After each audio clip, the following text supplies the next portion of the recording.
Hello, शुरू करें। चला, आज हम लोग पढ़ने वाले हैं एरोमेटिक कंपाउंड के बारे में। किसके बारे में? एरोमेटिक कंपाउंड के बारे में हम लोग पढ़ने वाले हैं। इसे हम लोग एरीन कहते हैं। क्या कहते हैं? चला, एरोमेटिक मतलब साइक्लिक आप कह सकते हैं। क्या कह सकते हैं? चला, एरोमेटिक मतलब साइक्लिक आप कह सकते हैं। ये carbon carbon carbon carbon carbon, 6 को कार्बन होता है। अगर 3 3 6, इसमें अल्टरनेट में 2 बंधन होता है, डबल बॉन्ड होता है। तो 2 1 3 बॉन्ड हो गया कार्बन का। कार्बन का कितना बॉन्ड होना चाहिए? तो यहाँ एक हाइड्रोजन बॉन्ड होगा, यहाँ एक हाइड्रोजन बॉन्ड होगा, यहाँ एक हाइड्रोजन बॉन्ड होगा, यहाँ एक हाइड्रोजन बॉन्ड होगा, यहाँ हाइड्रोजन बॉन्ड होगा, यहाँ हाइड्रोजन बॉन्ड होगा। ठीक है ना? इसी को चला हम लोग ऐसे भी लिख देंगे तो काम चल जाएगा। ठीक है ना? और इसी को हम लोग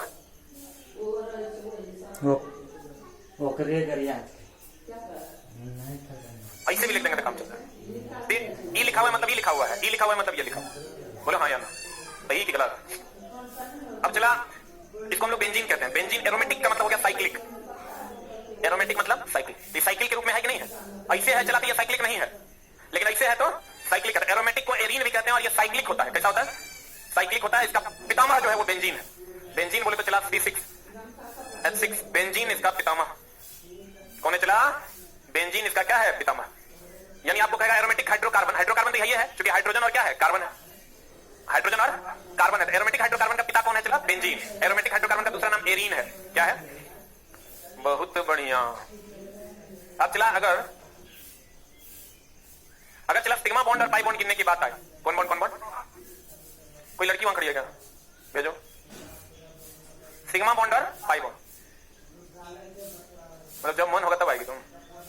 हाँ, जाम था कहना? जाम था, एग्जाम था। अच्छा, हम चला अभी तो क्लास लेने के चक्कर में खाना नहीं खाए। मतलब तेरा जाना था, जाते तो लेट हो जाता, फिर यहीं आ गए। लेकिन समस्या ये है कि तुम लोग भर दिन सुतल रहेगा तो ये जाम है। ठीक है? वही एग्जाम है, हमको लगा जाम है। Sigma sigma sigma sigma sigma sigma sigma, हाँ यहाँ पाई होगा।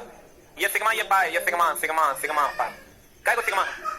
इस बार ग्रुप डी में पूछा है बेंजीन में कितने सिग्मा और कितने पाई? 12 सिग्मा, कितने पाई? 3 पाई। सही है। कहते हैं इसे एरीन भी कहा जाता है। इसको आप गिन लीजिए ना। चला जी, अगर आपको लगता है कि हम झूठ बोल रहे हैं तो गिन लीजिए, विश्वास है ना? 1 2 9 10 11 12। आप पाई बॉन्ड 1 2 और 3 बोलेंगे? विश्वास है ना? कहते हैं इसे एरीन भी कहा जाता है। क्या कहा जाता है? चला, यह विलियन के रूप में पाया जाता है एवं इसके कार्बन कार्बन परमाणुओं के बीच में अल्टरनेट डबल बॉन्ड होता है। देखो, कार्बन कार्बन में अल्टरनेट में इसको छोड़ा के इसमें डबल बॉन्ड, इसको छोड़ा के इसमें डबल बॉन्ड, इसको छोड़ के इसमें डबल। बोलो। बेंजीन को एरोमेटिक यौगिकों का जन्मदाता कहा जाता है तथा इसका उपयोग शुष्क धुलाई में किया जाता है। एक और है, चला, निकोटीन जानते हो? सिगरेट पिए हो? सिगरेट में निकोटीन होता है और उसके जलने से बेंजीन गैस निकलता है। कौन कौन सिगरेट पिया है? लिखेगा, निकोटीन के जलने से, लिखेगा सिंगल लिखे, निकोटीन के जलने से बेंजीन गैस निकलता है। निकोटीन के जलने से बेंजीन गैस निकलता है। कौन गैस निकलता है? चला,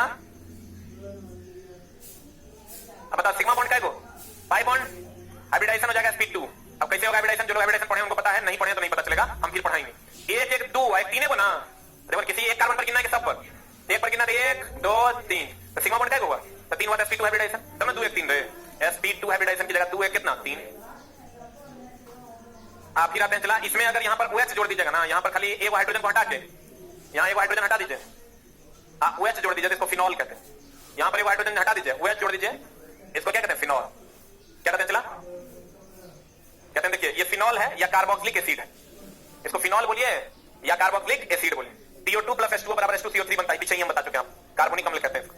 अब यहाँ CH3, अगर ये हाइड्रोजन को हटा के CH3 दे देगा, इसको टॉल्विन कहते हैं। क्या कहते हैं? चला, ट्राइनाइट्रोटॉल्विन विस्फोटक है। क्या चला?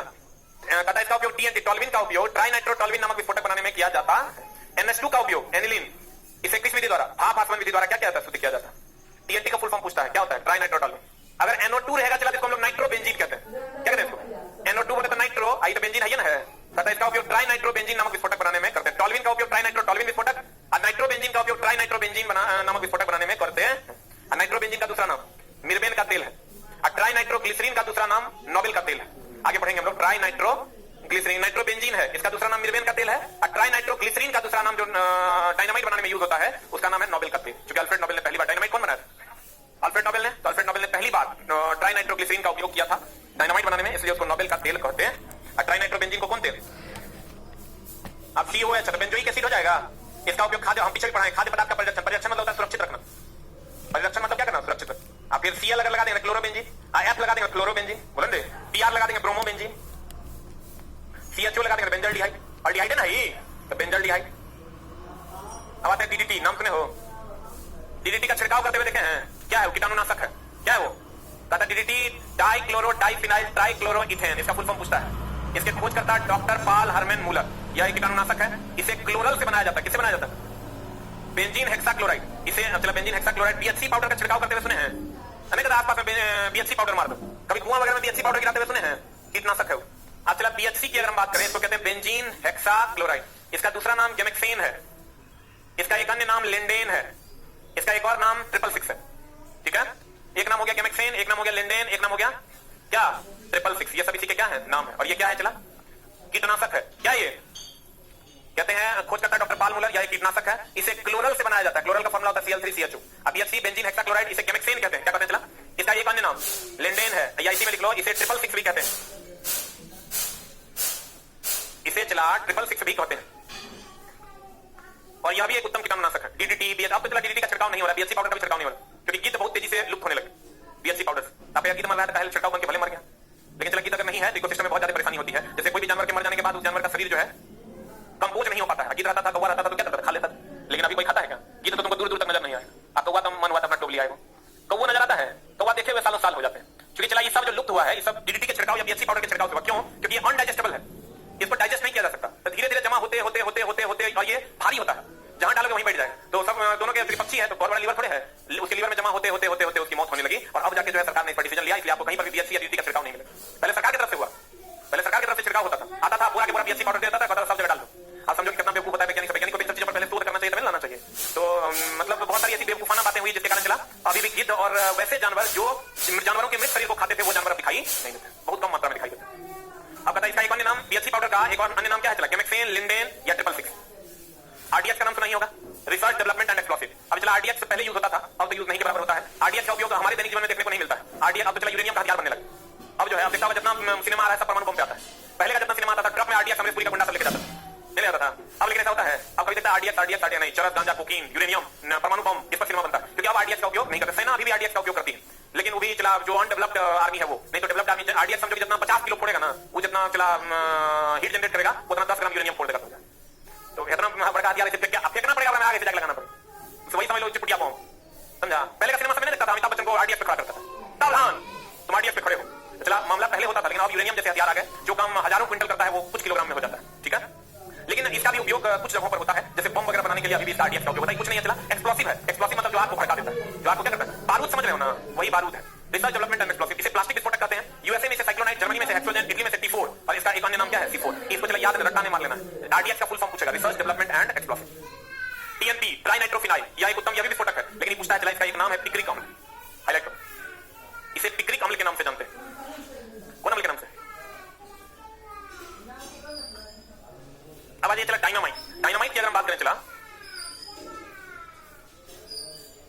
पहले चला डायनामाइट का आविष्कार अल्फ्रेड नोबेल ने किया था। डायनामाइट भी आप पुराने मूवीज में देखते हो कि डायनामाइट लगा दिया गया। डायनामाइट लगा कर जो बम तार वगैरह लगा दिया जाता था कि अगर पैर पड़ेगा तो डायनामाइट क्या होगा? फट जाएगा। तो डायनामाइट भी एक प्रकार का एक्सप्लोसिव है जिसको अल्फ्रेड नोबेल ने बनाया था। उन्हीं के नाम पर अभी भी नोबेल पुरस्कार दिया जा रहा है, अल्फ्रेड नोबेल के नाम पर। तो चला डायनामाइट में अब जो है, पहले तो ग्लिसरॉल वगैरह बहुत सारी चीजें यूज होती थी, अब ट्राइनाइट्रोग्लिसरीन का उपयोग होता है, जिसको हम लोग नोबेल का तेल भी कहते हैं, क्योंकि अल्फ्रेड नोबेल साहब ने इसका उपयोग किया था। यह भी एक प्रकार का विस्फोटक है, यह भी एक प्रकार का क्या है? विस्फोटक। कहते हैं चला खोज करता अल्फ्रेड नोबेल यह विस्फोटक है। आधुनिक डायनामाइट में नाइट्रोग्लिसरीन की जगह सोडियम नाइट्रेट का उपयोग किया जाता है। डायनामाइट बनाने में ट्राइनाइट्रोग्लिसरीन का भी उपयोग किया जाता है। ये तो नहीं पूछेगा, लेकिन यही पूछेगा। ट्राइनाइट्रोग्लिसरीन को नोबेल का तेल कहते हैं। आपको उतना हाथ में जाता है, सीधे पता है भैया डायनामाइट की खोज किसने की थी? Alfred Nobel. Is very very important.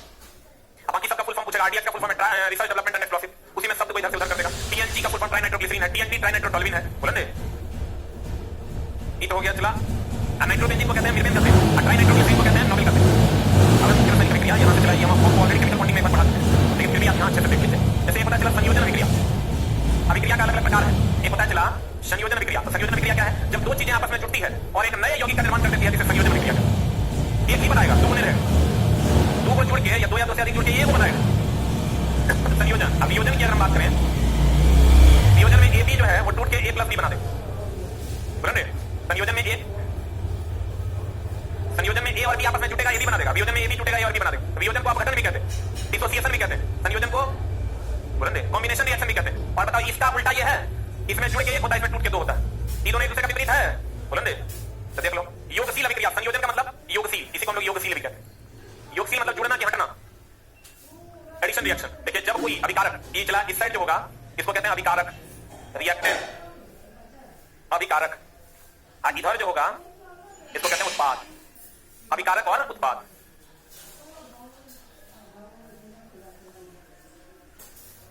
गौर फरमाइएगा, जो रिएक्टेंट है वो चला अभिकारक हो गया, इंग्लिश में रिएक्टेंट, और जो उत्पाद बना वो प्रोडक्ट हो गया।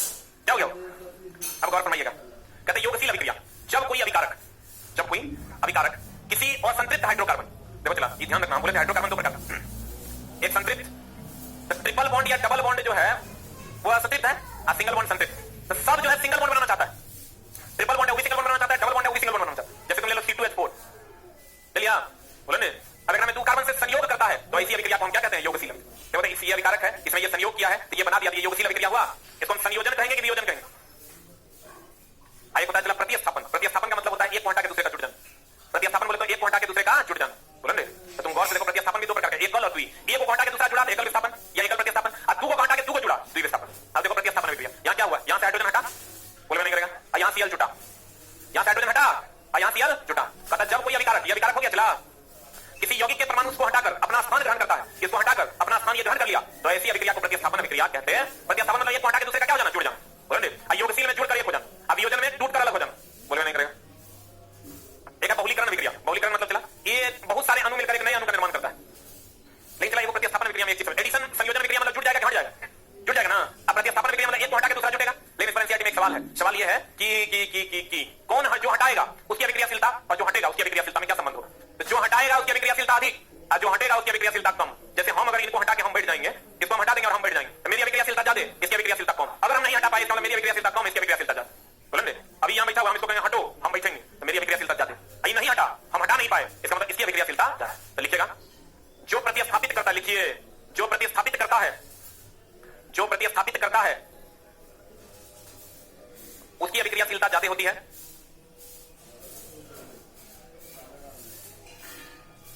जो प्रतिस्थापित करता है उसकी अभिक्रियाशीलता ज्यादा होती है।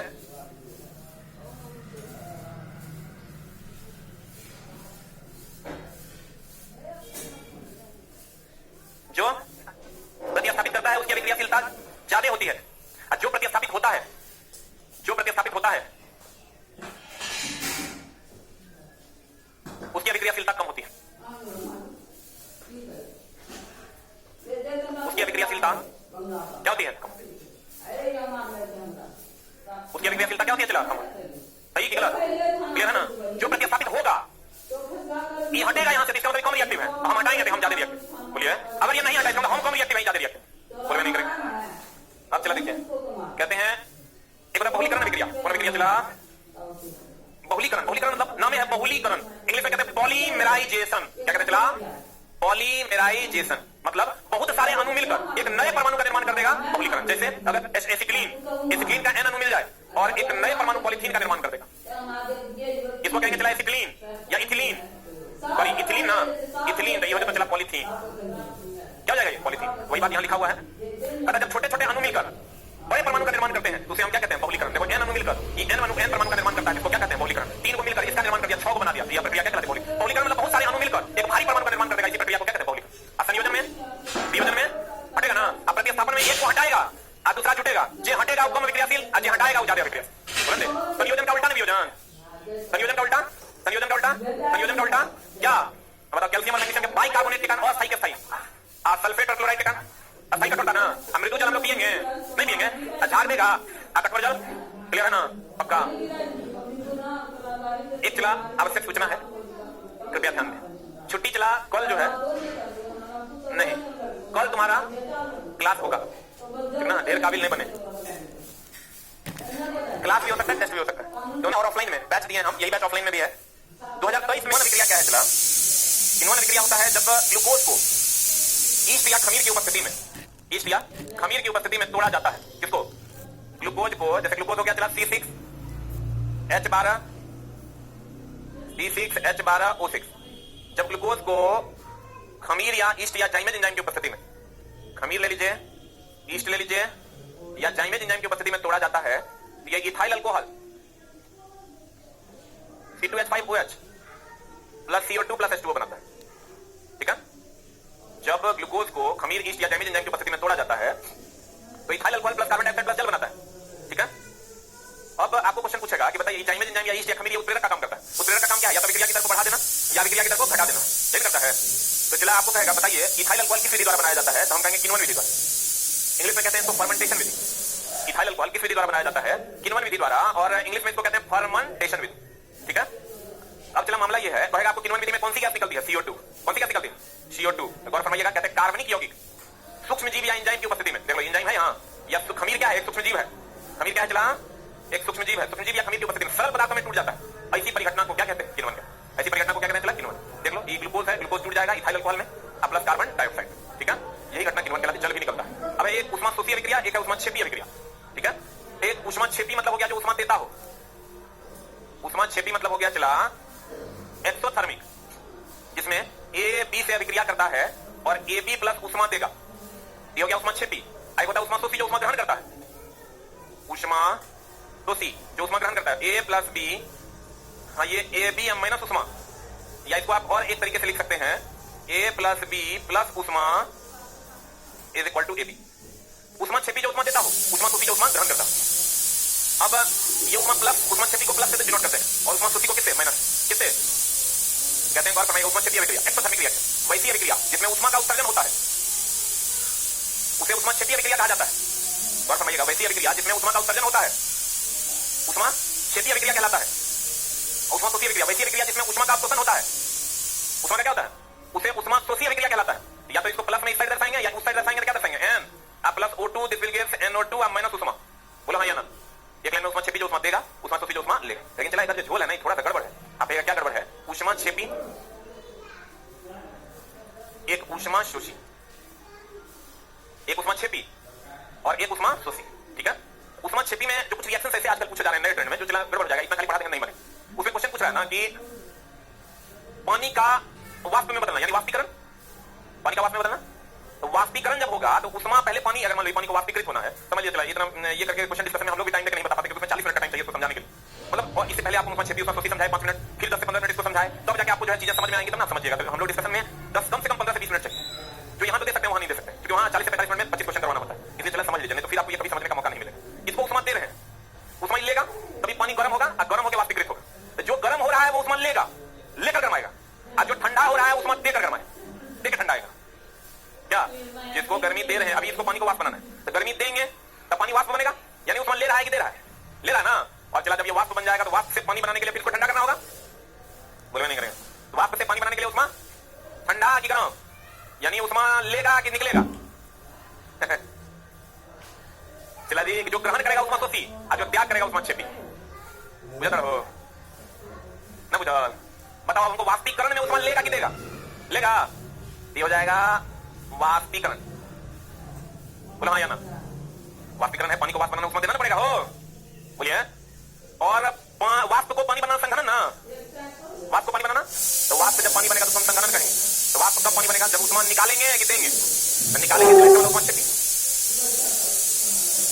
बोला हो राजा? बुझा रहे? जहां ऊष्मा देना है वो ऊष्माशोषी, और जहां से ऊष्मा निकालना है ऊष्माक्षेपी। संघनन का मतलब हो गया चला वाष्प से पानी, वाष्पीकरण का मतलब हो गया पानी से वाष्प। बोला हाँ या ना? अब जैसे चला चूना और पानी का रिएक्शन, कभी चूना में पानी डाल देना, ऊष्मा देगा कि लेगा? देगा ना। वेरी गुड, ऊष्मा देगा। हम ये कह सकते हैं चूना प्लस पानी। अच्छा बताओ, अम्ल प्लस पानी ऊष्मा देगा कि लेगा? जैसे चला अम्ल में पानी डालिएगा भयानक आग लग जाएगा, बोले दे। तो अम्ल ये सब चला जो पढ़ा रहे हैं, यही तुम्हारा जो डिफरेंस क्रिएट करेगा तुम्हारे गांव वाले टीचर और तुम्हारे शहर वाले टीचर। ये इतने के फायदा हुआ था पढ़ना, बस। वहां ऊष्माक्षेपी और ऊष्माशोषी तो वहां भी होता है, जो रोज पढ़िएगा, जो साइंस पढ़ा रहा होगा उत्तर बता देगा कि ऊष्मा देगा ऊष्माक्षेपी है, आज ग्रहण करेगा ऊष्माशोषी, ये वहां भी होता है। इसको पढ़ना पड़ेगा, यही तुम्हारा इतना सा जो गैप है उसको भरने का कोशिश होगा। अम्ल प्लस पानी, अम्ल प्लस पानी क्या? ऊष्माक्षेपी। चूना प्लस पानी ऊष्माक्षेपी ना। अब ऊष्माशोषी की अगर हम बात करें, चला ऊष्माशोषी, ठंडी के दिनों में हम ऊष्मा ग्रहण करते हैं कि त्याग करते हैं? ग्रहण करते हैं, बोलन दे। ठंडी के दिनों में टेम्परेचर पे डिपेंड करेगा कि त्याग कर रहे हैं ग्रहण कर रहे हैं। अगर अभी बाहर का टेम्परेचर चला 25 डिग्री सी है, हम अपने आप को ठंडक हमको कब लगता है? कंफ्यूजन है। हमारा शरीर ऑलरेडी 37 डिग्री पर है। 37 डिग्री मतलब समझ रहा है, 37 डिग्री अगर बाहर का टेम्परेचर हो जाए भयानक वाला गर्मी लगना शुरू हो जाए। अभी चला पटना का टेम्परेचर 25 डिग्री, 25-27 होगा, कल तो 25 था, क्योंकि कल 25 था। कल गोवा का टेम्परेचर 30 डिग्री था, 32 डिग्री, हैदराबाद 30 था, पटना उतरा था 25 था। तो वहां चला जो हमारे शरीर का टेम्परेचर हर जगह 37 था, शरीर का टेम्परेचर हर जगह क्या था 37 था। तो जब पटना आया तो 37 25 बाहर, हमारे शरीर से हाई टेम्परेचर लो टेम्परेचर का फ्लो होने लगा, हमारा शरीर ठंडा होने, हम तापमान उत्सर्जित करने लगे, हम हुए उष्मा क्षेपी। बोले गर्मी के दिनों में हम उष्मा ग्रहण करने लगते, हाई टू लो, हम वहां हो जाते हैं उष्मा। ठंडी के दिनों में अभी 25 है बाहर, हमारे शरीर का टेम्परेचर 37 डिग्री, हम अभी उष्मा दे रहे हैं कि ले रहे हैं, दे रहे हैं ना। उसी को रोकने के लिए हम कुचालक उष्मा का कुचालक पदार्थ पहने, बोले उस हम हीट में जाएंगे बात करेंगे। अभी चला हमको ये बताओ ठंडी के दिनों में हमारा शरीर क्या होगा। अरे ठंडी के दिनों में हमारे शरीर का टेम्परेचर होता है 37 डिग्री सी, अब बाहर है चला 25, 36 के 30। अभी चला तुम कैसे स्वेटर पहना हुआ है, मतलब चेन्नई जब हम 3-4 दिन पहले उतरे तो वहां चला इतना गर्मी था कि हमको लगता है लोग जो है एकदम टी शर्ट पहन के घूम रहा था। अगवा में तो लोग चला नंगे घूम रहा था। ये मतलब हमको लगता है कि वहां रसियन सब आके अभी रह रहा है। रसिया में पुतिन जो है जबरदस्ती सबको सेना भर्ती कर रहा है, तो रसिया से लोग आके वहां रह रहे हैं। ये मतलब जो लड़का बुढ़वा ये सब था उससे हाफ पेंट पहन ले है, गंजियों ने है देह पर, फुर्र से उड़ के वहां मोटरसाइकिल भाड़ा पर लेता है, वहां मोटरसाइकिल मिलता है रेंट पर, आप अपने से चलाइए। और एक वो सब चला नंग धड़ा, मतलब अपने शर्म लगेगा। आगे होता देहो दशा कारी रहता नहीं पता चले, देह एकदम गोल फक फक आउ चला, धूप पड़ता था एकदम लाल लाल, ठीक ना, एकदम समझो कि महालाल। हमें वो देखे जैसे हम घुसे ना एयरपोर्ट से उतरे तो मोटरसाइकिल लगा फुर्र से निकला, हम ऐसे दिखाएंगे माए, वो चला खाली हाफ पेंट पहन लेता ऐसे नंगटे। वो मतलब तो वहां लड़की से ज्यादा लड़का कपड़ा पहनता है, लड़की वहां हम देखे वो लड़का था वो चला हाफ पेंट पहन लेता, और लड़की का हाफ पेंट नहीं था। महाभयानक वाला गड़बड़ी, मतलब तुम समझो कि महाभयानक स्थिति। हम 1-2 दिन के लिए हम गए, एक दिन हम भाग के चला एकदम, तुम समझो तुमको शर्म लगेगा कि कितना गड़बड़ जगह पर आ गए। अभी वहां पर चला खाली रसिया का लोग जो है लगभग हमको लगता है 50 लाख लोग वहां से विस्थापित होकर के यहाँ आके बसे हुए। 50 भी सिर्फ नौजवान, बुढ़वा ना, बच्चों ना, काहे क्योंकि नौजवान को चला सेना भर्ती किया जा रहा है, तो नौजवान लड़का लड़की पति पत्नी जो भी है वो लोग आके वहां रह रहे हैं। वो लोग वहां से पूछे तो चला, बोला कि मतलब साफ है, वो लोग जो है एक मछली खा लेता है भर दिन में, समुद्र के किनारे मछली वहां से मिलता है, एक मछली खा लिया एक पैट लिया अपना भर दिन जो है वैसे नंगे घूम रहा है। कहते हैं गौर फरमाइएगा, ठंडी के दिनों में जो मनुष्य का शरीर होगा, हम चला गए थे अपने काम से, बिग का काम था, बिग के लिए नया डेवलपर हायर करना था चेन्नई में। हम तो बगले में ही है, फ्लाइट था 1 घंटे, तो बस 80 रुपए में बियर, मतलब किसी भी बिहारियों को एंट्री मैंने कहा मूल आइए, वो सबसे बड़ा बात वहां आई, वहां तो सिर्फ दारू माया बोले ना, लड़का अभी कोई टेंशन नहीं है तो इन सब चीजों में नहीं। देखो ठंडी में मानव शरीर है ना, ठंडा के टाइम में ठंडी में मानव शरीर इचला क्या हो जाएगा बताओ, उसमें छेपी की छेपी पक्का। अब गर्मी के दिनों में मानव शरीर जल्दी से लिख लो, गर्मी के दिनों में मानव शरीर, चुप जल्दी लिख। चला सोच समझ के आंसर मारोगे तभी लगेगा, कितना रट लोगे तो आंसर नहीं बना पाओगे, उठने की जगह लिखेगा। इस बार मराठी है क्या कोई स्टेट है बिहार के बाहर के गाड़ी प्लेस, और मैं सवाल कर रहा था तो मकान ले लेकर आता हो गया। संगठन मतलब निकले हो गया, कहां मतलब याद है होगा, आज लिख लो। आप चला देखो, तुम ये बात ध्यान रखना मेरे दोस्त कि क्वेश्चन अगर तुमको बनाना है, क्या बनाना है, क्वेश्चन बनाना है तो कुछ चीजों का ध्यान रखना है कि आपको जो क्वेश्चन कह रहा है ये मत समझिए अब जमाना चला गया कि हम पढ़ा दिए पूछिए देखा। इस लॉजिक से रिलेटेड क्वेश्चन पूछा जाता है, जो लॉजिक हमारे ब्रेन में डेवलप कर रहे हैं मोस्ट प्रोबेबली तो यही पूछा जाता है, लेकिन लॉजिकली क्वेश्चन को कथन और निष्कर्ष बनाकर पूछा जाता है। तो आप कथन और निष्कर्ष को समझ पाइएगा, सवाल बनेगा। आपको क्या कहेगा देखिए, जो उष्मा प्रदान करता है उसे उष्माक्षेपीय अभिक्रिया कहते हैं। और दूसरा स्टेटमेंट क्या दे देगा, कथन हुआ, निष्कर्ष दे देगा वाष्पीकरण में पानी से, वाष्पीकरण एक उष्माशोषी अभिक्रिया है क्योंकि इसमें पानी से वाष्प में बदलना उष्माशोषी अभिक्रिया। आप कहेगा कथन सही है, कारण गलत है, कथन गलत है, कारण सही है, कथन भी सही है, कारण भी सही है, लेकिन कथन कारण का सही स्पष्टीकरण नहीं है। क्या होगा इसका? इतना अगर हम कहते हैं, जैसे मान लो एक स्टेटमेंट हम ले लेते हैं, हम बोले चला क्वेश्चन आपको देगा कथन, क्या देगा चला कथन, संघनन उष्माक्षेपी है, कारण पानी का वाष्प में बदलना, वाष्प में बदलना उष्माशोषी है। तो कथन कारण का स्पष्टीकरण नहीं है, लेकिन कथन और कारण दोनों सही है। ये पूछा गया कि पढ़ेगा नहीं क्या था क्वेश्चन, तो चला वही ना है। कथन जो है ये सही है, संघनन एक उष्माक्षेपीय अभिक्रिया है, संघनन में वाष्प पानी में बदलता है। बोले आप पानी का वाष्प में बदलना उष्माशोषी है क्योंकि उष्मा लेगा ये पानी, उष्मा लेगा ये पानी, उष्मा लेगा तभी वाष्प में बदलेगा। तो चला तो दोनों सही है, लेकिन एक का दूसरे से कोई संबंध है। जैसे हम लोग कहते हैं चाकू मारेंगे तो मर जाएगा, आम मीठा लगता है, वही वाला बात हो गया कि आम मीठा लगता है ये भी सही है, और चाकू मारेंगे तो मर जाएगा ये भी सही है, लेकिन एक दूसरे का स्पष्टीकरण नहीं है। अगर हम कहते हैं चाकू मारे तो मर गया, कथन कारण देखें क्योंकि चाकू धारदार था, तो कहेंगे कथन भी सही है, कारण भी सही है, कारण जो है वो कथन का सही स्पष्टीकरण। बोले नहा गया, कारण कैसे गलत है, चाकू धारदार है, कारण गलत है। यहाँ सही है, स्टेटमेंट कथन का कारण सही नहीं है। स्टेटमेंट समझो, कथन और कारण सही है। अगर हम स्टेटमेंट देंगे कथन का कारण सही है तो गलत हो जाए। आए आए आए तो रीजनिंग वाले मास्टर साहब ज्यादा रीजनिंग आता है, हमारा फंसाओ नहीं। कथन का कारण सही नहीं है, कथन और कारण सही है, बोले कारण जो है वो कथन का सही स्पष्टीकरण नहीं। काट तुम तरह मदद पूछते हैं आने तो तुझे जरा अच्छा काट के दिखा दो ना मुझेंगे। मां कसम रीजनिंग तो ये को पढ़ा है, दीपक सर से पढ़ा मन से। आप देखो, एक होता है उत्क्रमणीय, एक होता है जानवर अनुत्क्रमणीय। और समझिएगा, एक होता है उत्क्रमणीय और एक होता है अनुत्क्रमणीय। उत्क्रमणीय और क्या अनुत्क्रमण, ठीक ना। उत्क्रमणीय बोले तो रिवर्सेबल, उत्क्रमणीय बोले तो रिवर्सेबल, ठीक ना चला। अनुत्क्रमणीय बोले तो इरिवर्सेबल।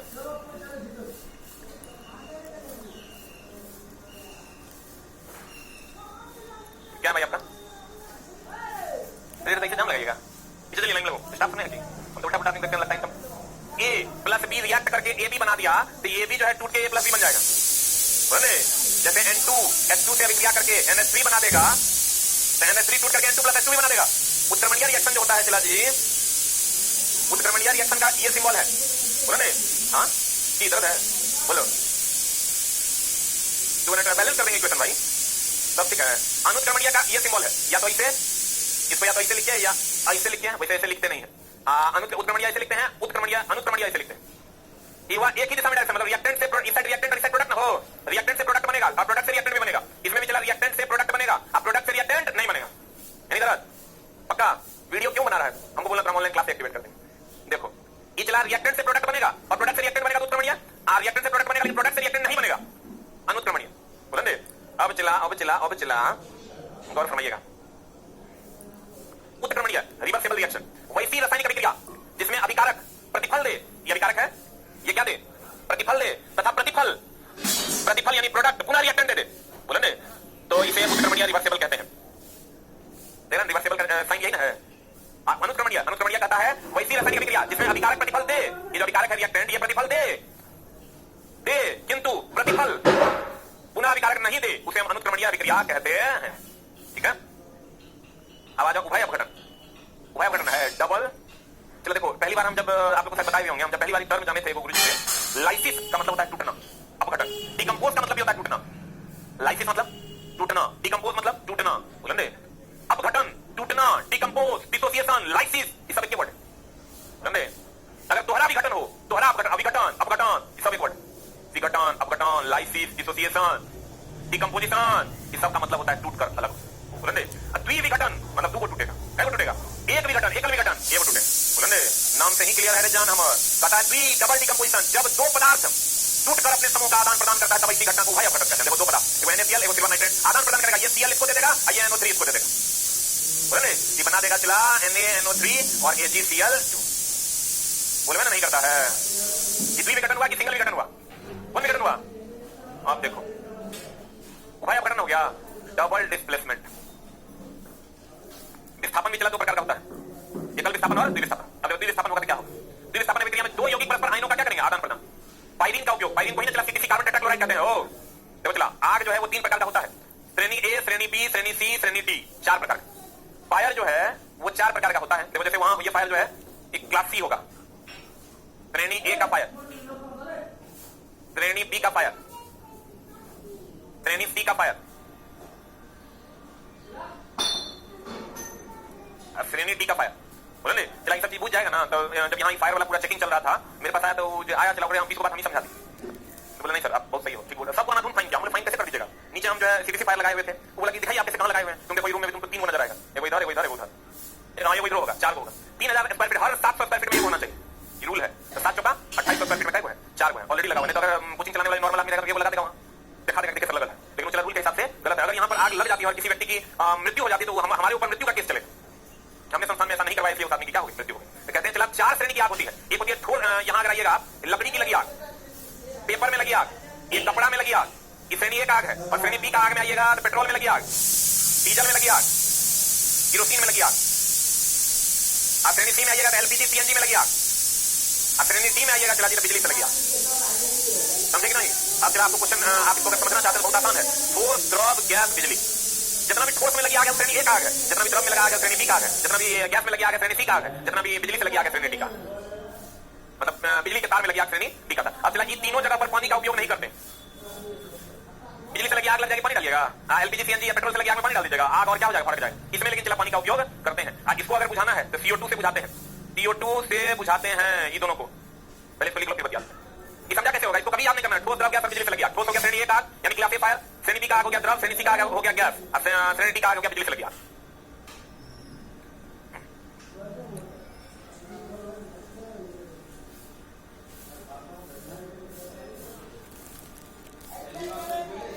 वैसे सॉलिड लगा पड़ो चेन्नई में या पटना एयरपोर्ट करा था गोवा में, जैसे उसके सामने सर आपको देख लिया था, बड़ा अच्छा लगा। चलो देखो करेगा एयरपोर्ट पे गए, चला विजिलेंस में चला, मैं इंस्पेक्टर था, करवा के हम लम्बा ट्रेनिंग एक डाल लें यार, बालुआ डाल कर बुझ जाएगा। ये वो चीज ध्यान रखना। दहन की जितनी भी अभिक्रियाएं सब ऑक्सीकरण है।